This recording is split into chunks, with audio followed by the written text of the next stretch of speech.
शांति। 15 जुलाई 2023 प्रातः मुरली ओम शांति। बाप दादा मधुबन। आज बाबा ने सुनाया, मीठे बच्चे, बाप को अपनी अवस्था का समाचार खुले दिल से दो। खुली व सच्ची दिल में ही बाप की याद टिक सकती है। मीठे बच्चे, बाप को अपनी अवस्था का समाचार खुले दिल से दो। खुली व सच्ची दिल से में ही बाप की याद टिक सकती है। प्रश्न बाबा ने किया, इस समय छोटे बड़े सबकी वानप्रस्थ अवस्था होते भी तुम कौन से बोल मुख से नहीं कह सकते हो। इस समय छोटे बड़े सबकी वानप्रस्थ अवस्था होते भी तुम कौन से बोल मुख से नहीं कह सकते हो। उत्तर में बाबा ने बताया, बाबा अभी जल्दी करो। बाबा कहते, तुम कौन से बोल नहीं बोल सकते हो कि बाबा अभी जल्दी करो। अभी हम घर चले, यहाँ तो बहुत दुख है। बाबा कहते, तुम बच्चे ऐसा कभी नहीं कह सकते, क्योंकि तुम अभी ईश्वर के सन्मुख बैठे हो। अभी तुम्हें शीतल गोद मिली है। इस समय तुम ऊंचे ते ऊंचे बने हो। सतयुग में डिग्री कम हो जाएगी। बाबा कहते, सतयुग में डिग्री कम हो जाएगी। भले ही हीरों के महल में होंगे, लेकिन इस समय जो डिग्री है वो नहीं होगी। देवी संतान बनेंगे, ईश्वरी नहीं। इसलिए तुम जल्दी नहीं कर सकते। गीत है, तुम्हारे बुलाने को जी चाहता है। ओम शांति। मीठे मीठे बुलाने वाले बच्चों ने अब जाना है। बाबा कहते, मीठे मीठे बुलाने वाले बच्चों ने अब जाना है ना। भक्त भगवान को बुलाते हैं। अब तुम भक्त तो नहीं ठहरे। बाबा कहते, अब तुम भक्त तो नहीं ठहरे, तुम हो बच्चे। बच्चे तो याद भी करते हैं, लिखते भी हैं कि बाबा हम सम्मुख सुनने चाहते हैं। निमंत्रण देते रहते हैं, बाबा आपसे सम्मुख सुने। क्या करते बच्चे? निमंत्रण देते रहते, बाबा आपसे सन्मुख सुने। आपके सामने आकर के ज़रूर सुने। तो बच्चे बाप को निमंत्रण देते रहते हैं। बाबा ने कहा, अब सिवाय ब्रह्मा मुख के डायरेक्ट सुनना तो मुश्किल है।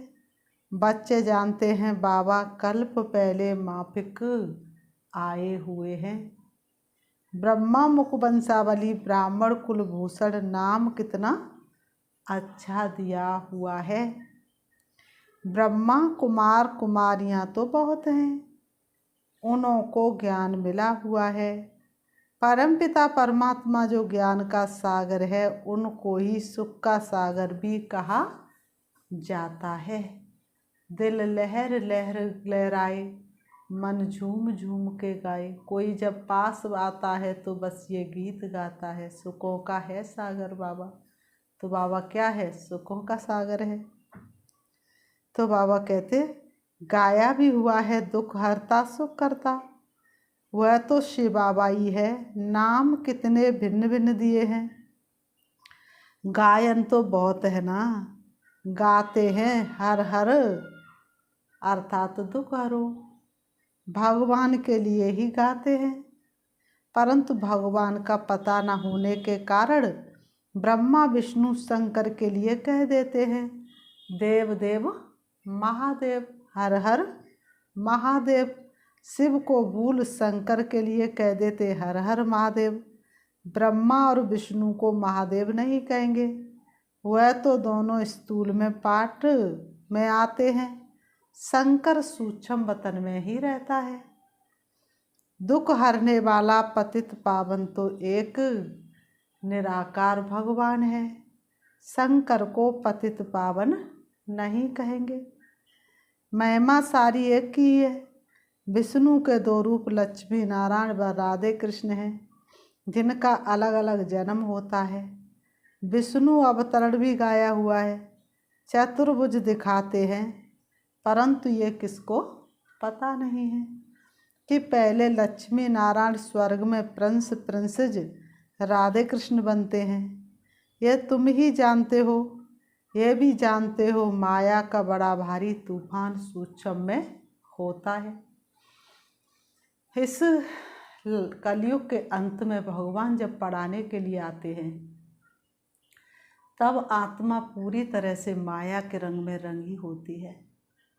बाप का बनना, पूरा श्रीमत पर चलना, ये बहुत बड़ी चुनौती होती है। लेकिन कल्प पहले वाले जो बच्चे होते हैं, वह इस चुनौती को हरगिज स्वीकार करते हैं और हर कदम पर बाबा की श्रीमत, बाबा के फरमान पर चलते रहते हैं। तो बाबा ने कहा, माया भुला देती है, बहुत तूफान लाती है। कोई भी बात खुली दिल से बच्चे पूछते रहे तो प्रश्न का उत्तर मिल सकता है। बात कुछ और होती है और मन में कुछ और बैठ जाती है, जिसके कारण हलचल हो जाती। बाबा ने कहा, कोई भी बात है खुले दिल से पूछो। अब ये ब्रह्मा तो नामी ग्रामी है, बाकी भी बाबा ने प्रवेश किया है तो बहुत नामी ग्रामी हो गया है। वैसे भी बहुत नामी ग्रामी थे। जैसा जैसा मनुष्यों का देश वैसा वेश भी होता है। अभी तो देखो, कोई लूले लंगड़े, कोई कुब्जा, किसकी आंख नहीं होगी। वहाँ तो नेचुरल ब्यूटी है, क्योंकि 5 तत्व भी सतो प्रधान है। तो यह ज्ञान सम्मुख सुनने के लिए बच्चियाँ बुलाती हैं। गीतों में भी कुछ न कुछ ठीक है। जैसे देवता धर्म प्रायः लोप है, फिर भी मंदिर यादगार तो है ना। यादगार सभी धर्म वालों का है, ये तुम बच्चे ही समझते हो। बरोबर ऊंचे तो ऊंचे एक निराकार भगवान को कहा जाता है। उनका ही गायन है और है भी संगम युग पर, जब आत्मा और परमात्मा मिलते हैं। आत्माएं तो बहुत है ना, वृद्धि होती रहेगी। अभी तुम बच्चे सन्मुख सुन रहे हो, औरों की भी दिल होती है सम्मुख सुने। यहाँ आ नहीं सकते, बांधे लिया है। सन्मुख सुनने के लिए आ नहीं सकते क्योंकि बांधे लिया है। और कोई भी सत्संगों में जाने के लिए कभी किसको मना नहीं करते। बम्बई में गीता सुनाते हैं, कोई भी धर्म वाले जा सकते हैं, फीस नहीं है। भिन्न भिन्न गुरु पास जाते रहते हैं कि कहाँ से सहज रास्ता मिल जाए। मुक्ति और जीवन मुक्ति के रास्ते का तो किसको पता ही नहीं है, इसलिए बहुत ढूंढते हैं। यहाँ तो कोई गुरु गुसाई है नहीं, ब्रह्मा कुमार और कुमारियाँ बस। बाबा कहते, ब्रह्मा कुमार और कुमारियाँ बस, महात्मा कोई नहीं है। तुम हो वैसे ये दादा है, फर्क कुछ नहीं। जैसे तुम हो वैसे ब्रह्मा बाबा है, फर्क कुछ नहीं। भेष आदि में कोई फर्क नहीं। ये शॉल आदि भी कभी उतार देता हूँ, परंतु ड्रामा अनुसार यह जैसे ऑफिशियल ड्रेस है। ड्रेस को तो देखना नहीं है, बुद्धि से बाबा तरफ चली जाती है और सभी मनुष्य शरीर को देखेंगे। तुम अपने शरीर को भी भूलते हो और इस दादा के शरीर को भी भूलते हो। देही अभिमानी बनना है, इनके शरीर को नहीं याद करना है। से बाबा इन द्वारा हमको राजयोग सिखलाते हैं। वही नॉलेजफुल त्रिकालदर्शी है। आदि मध्य अंत का राज इस समय बैठ सुनाते हैं। तूने ही भेद खोले तो सुनाते हैं। बुढ़ियों आदि के लिए भी बड़ा सहज है। उन स्कूलों में तो बुढ़ियाँ कुछ समझ ना सके, यह सबके लिए सहज है। बाप सिर्फ कहते हैं तुम मुझे याद करो। जैसे मनुष्य मरने पर होते तो मंत्र देते हैं, राम राम कहो, ये कहो। बहुत करके वानप्रस्थ के बाद ही गुरु का मंत्र लेते हैं, परंतु अभी तो बाप कहते हैं सारी पुरानी दुनिया का विनाश होना है। बूढ़े जवान छोटे सबकी वानप्रस्थ अवस्था है। ऐसे तो और कोई कह ना सके। कहेंगे सबका मौत लाने तैयार हुए हो क्या। अगर किसी से कह दो किसी के सामने तो क्या कहेंगे, क्या सबका मौत लाने के लिए तैयार हुए हो। हाँ, मौत तो सबका होना ही है। चलती दाग चाकी देख कर दिया कबीरा रोए, और दो पाटन के बीच में साबित बचा ना कोई। तो मौत तो सबका होना है। कोई कोई कहते बाबा यहाँ अर्जुन कब तक रहेंगे, हम जल्दी जावे, यहाँ बहुत दुख है, आगे चलकर भी ऐसे ऐसे कहेंगे। बाबा कहते ऐसे क्यों कहते हो, अरे इस समय तो तुम ईश्वर के सन्मुख हो, फिर तो डिग्री डिग्रेड हो जाएगी, जाकर देवी संतान बनेंगी। अभी ये शीतल गोद अच्छी है, वहाँ स्वर्ग तो होगा ही शीतल, परंतु यहाँ तो तत्ते गर्म को भी शीतल बनाया जाता है, तो वह अच्छा रहता है। ऐसे नहीं कि अभी जल्दी करो, अभी तो हम ऊंचे तो ऊंचे हैं। नामाचारी सारा इस समय का है, देलवाड़ा मंदिर भी इस समय का है। सारी सृष्टि के आत्माओं की दिल लेने वाला है बाप। दिल वाला मंदिर सभी के लिए है। आत्मा शरीर द्वारा पुकारती है, बाबा आओ, आकर हमको नया बनाओ। हम पुराने हो गए हैं, आत्मा और शरीर दोनों ही पुराने हैं। आत्मा बुद्धिहीन अंधी बनी है। मनुष्य को थोड़े ही अंधा कहा जाता है। कोई अंधा भी होगा तो भी कोई सामने उसको अंधा कहेगा क्या। तो कौन अंधी बनी है, आत्मा अंधी बनी है। आंखें तो है ना, परंतु बुद्धि अंधी है। समय पर कोई निर्णय कर ही नहीं सकती, क्योंकि शक्ति नहीं। आत्मा में जो बुद्धि है याद करने की, वह बिल्कुल भूल गई है। तो गोपिकाएँ कोई कहाँ से बुलाती हैं। बांधेली गोपिकाएँ छोटे छोटे गांव से बुलाती रहती हैं। बाप समझाते हैं बच्चे, सतयुग में ग्रस्त आश्रम था, पवित्र था, अभी तो विष के लिए कितना हैरान करते हैं। ये नहीं समझते कि यहाँ निर्विकारी बनाया जाता है। निर्विकारी बनने से फिर क्या बनेंगे वह भी पता नहीं। सन्यासी भी पवित्र बनने के लिए भागते हैं, परंतु उनको ये पता नहीं कि हम पवित्र बन पवित्र दुनिया में जाएंगे। पवित्र बनने के लिए घर गृहस्थी छोड़ते, लेकिन ये नहीं पता है कि हम पवित्र बन पवित्र दुनिया में जाएंगे। इन बातों को वह मानते ही नहीं। इस समय इतना दुख है, जो समझते हैं इससे मुक्त अथवा मोक्ष अच्छा है। बाप ने समझाया है, ड्रामा में मोक्ष किसको भी मिलता ही नहीं। बाबा कहते हैं ड्रामा में मोक्ष तो मुझको भी नहीं, मुझे भी कलयुग के अंत में आना पड़ता है। अभी तुम जानते हो। बाप कहते सिर्फ इतना याद करो कि 84 जन्म पूरे हुए। श्री बाबा कहते इतना याद करो कि 84 जन्म पूरे हुए, ये खेल पूरा हुआ। अब बाबा आया है लेने के लिए।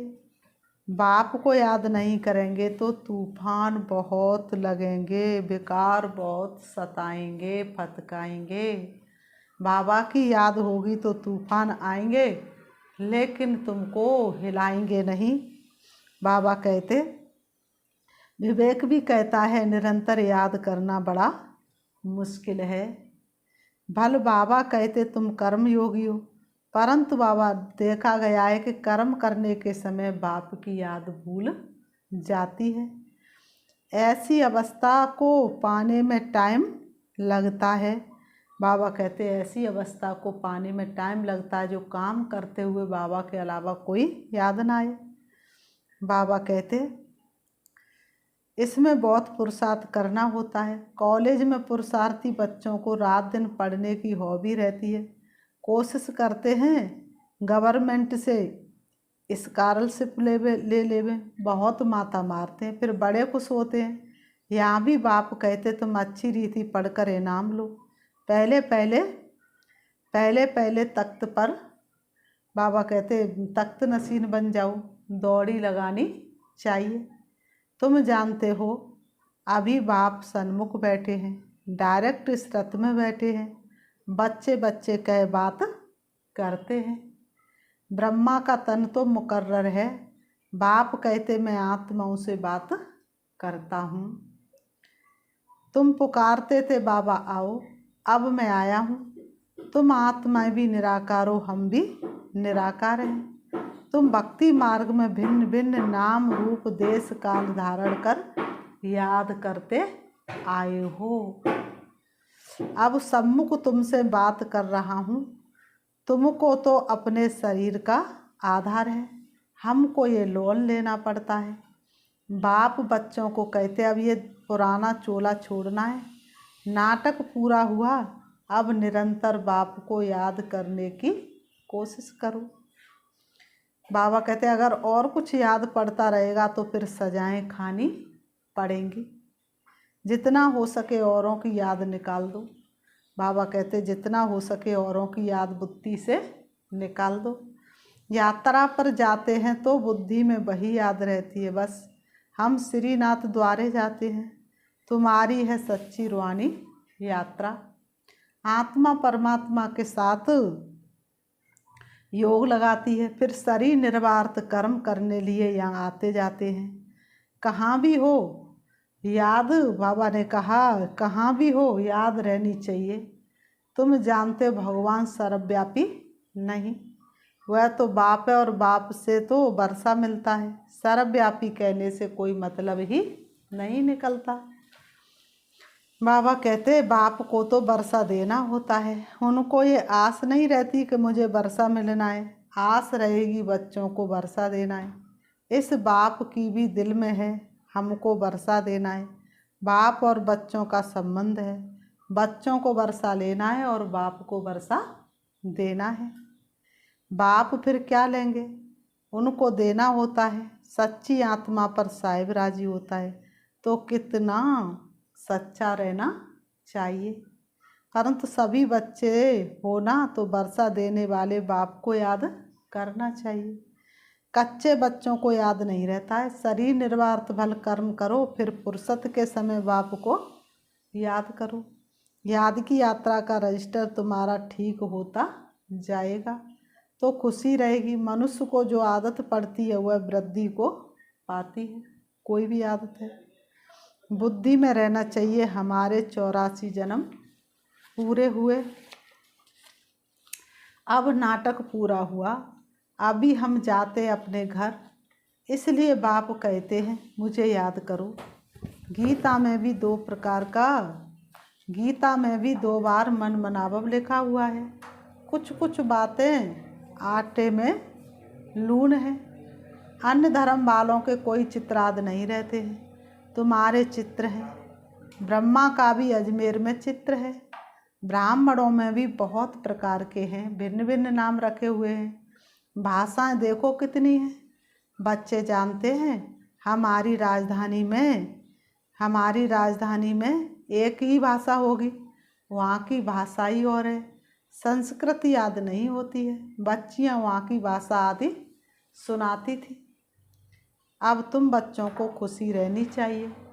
हम राजधानी स्थापन कर रहे हैं, फिर वहाँ अपनी भाषा होगी। यहाँ की भाषाएं वहाँ नहीं हो सकती।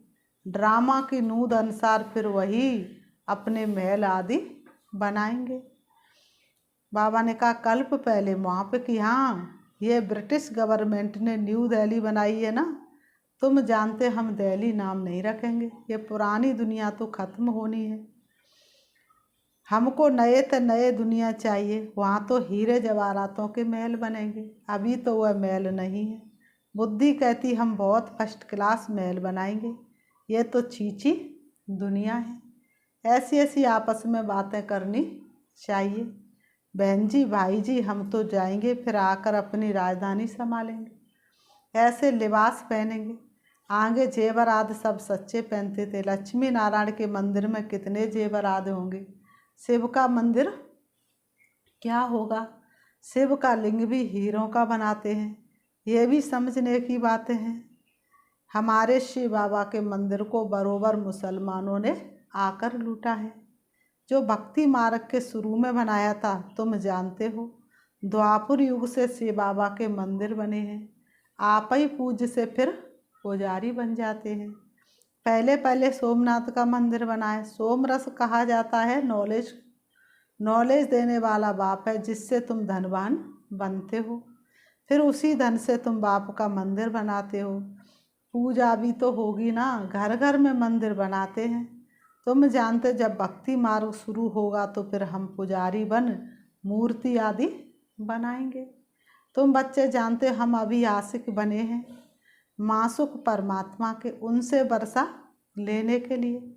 वह विकार के लिए आशिक होते हैं, ये फिर आत्मा परमात्मा मासुक की आशिक होती है। देखते हो सभी भक्त उनको याद करते हैं। उस मासुक की महिमा बड़ी भारी है।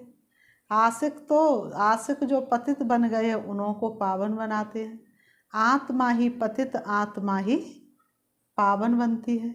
फिर बाबा ने कहा अच्छा मीठे मीठे सिकीलते बच्चों प्रति माता पिता बाप दादा का याद प्यार और गुड मॉर्निंग। रूहानी बाप की रूहानी बच्चों को नमस्ते। हम रूहानी बच्चों की रूहानी बाप दादा को याद प्यार और नमस्ते नमस्ते नमस्ते। धारणा के लिए मुख्य सार नंबर 1, इनाम लेने के लिए अच्छी रीति पढ़ना है। तख्त नसीन बनने की दौड़ी लगानी है। कर्म करते याद में रहना है। नंबर 2, हम रूहानी यात्रा पर हैं, इसलिए और सबकी याद बुद्धि से निकाल बाप की याद में निरंतर रहना है।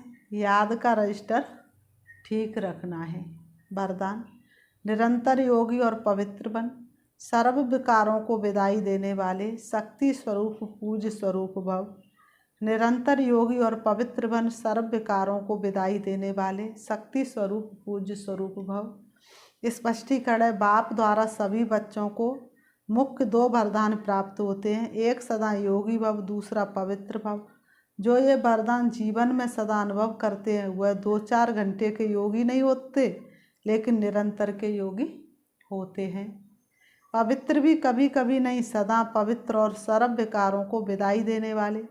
ऐसे नहीं कभी क्रोध या मोह आ गया, कोई भी विकार स्मृति स्वरूप बनने नहीं देगा, तो ऐसे योगी ही शक्ति स्वरूप हैं और सदा पवित्र रहने वाले पूज्य स्वरूप हैं। स्लोगन, सदा ज्ञान सूर्य के सन्मुख रहो तो भाग्य रूपी परछाई आपके साथ है। सदा ज्ञान सूर्य के सम्मुख रहो तो भाग्य रूपी परछाई आपके साथ है। अच्छा, ओम शांति। अभी हम बाबा को याद करेंगे, देखेंगे अपने आप को। मैं मास्टर ज्ञान सूर्य हूँ। ज्ञान सूर्य से बाबा की अति प्रिय संतान हूँ। सृष्टि रंगमंच पर पाठ बजा रही हूँ। मैं आत्मा अजर अमर अविनाशी हूँ। शरीर विनाशी है, शरीर एक वस्त्र है जो मुझे आत्मा ने धारण किया है। मुझे आत्मा का वास्तविक घर परम धाम शांति धाम है, जहाँ की मैं आत्मा रहने वाली थी। सृष्टि रंगमंच पर मैं पाठ बजा रही हूँ। अब मेरा पाठ पूरा हो चुका। मुझे अपने घर वापस जाना है। मैं आत्मा देह रूपी वस्त्रों से अलग होकर चली जा रही हूँ। मेरी रंग बिरंगी किरणें चारों तरफ फैल रही है। मैं आत्मा पहुंच जाती हूँ अपने घर परम धाम मणियों के देश, जहाँ प्रत्येक आत्मा मणि के समान चमक रही है। सबसे ज़्यादा प्रकाश मुझ आत्मा का है। मैं आत्मा सबको प्रकाशित कर रही हूँ। अब उससे भी ऊपर मैं देख रही हूँ अपने प्यारे पिता परमात्मा ज्योति बिंदु शिव को। मैं आत्मा के तीसरे नेत्र से अपने बाबा को देख रही हूँ। ज्ञान सूर्य से बाबा मेरे सामने है। उनकी शक्तिशाली किरणें मुझ में समा रही है और मैं आत्मा धीरे धीरे मास्टर ज्ञान सूर्य बनती जा रही हूँ। उनकी शक्तिशाली किरणें मुझे पापों से मुक्त करती जा रही है और मुझे आत्मा को बहुत हल्कापन महसूस हो रहा है। मुझे भरपूरता का अनुभव हो रहा है। मेरी एक एक कमी कमजोरी समाप्त हो रही है। मैं आत्मा शक्तिशाली बनती जा रही हूँ। अब मेरा भाग्य मैं स्वयं भगवान के सामने हूँ, स्वयं भगवान के सानिध्य में हूँ। मेरे जैसा भाग्यशाली दुनिया में और कौन हो सकता है। शिव बाबा से शक्ति लेकर मैं वापस आ रही हूँ। मुझे आत्मा में पहले से कई गुना ज़्यादा शक्ति है। मैं अपने प्रकाश को चारों तरफ फैलाती हुई, अपनी शक्तियों को चारों तरफ बिखेरती हुई आ जाती हूँ सृष्टि रंगमंच पर। आकर के दोनों प्रभु के बीच प्रकृति में विराजमान हो जाती हूँ। अब मेरे चारों तरफ का वातावरण बहुत शक्तिशाली है। कोई भी मेरे सामने आता है सुख शांति का अनुभव करके जाता है। ओम शांति, ओम शांति।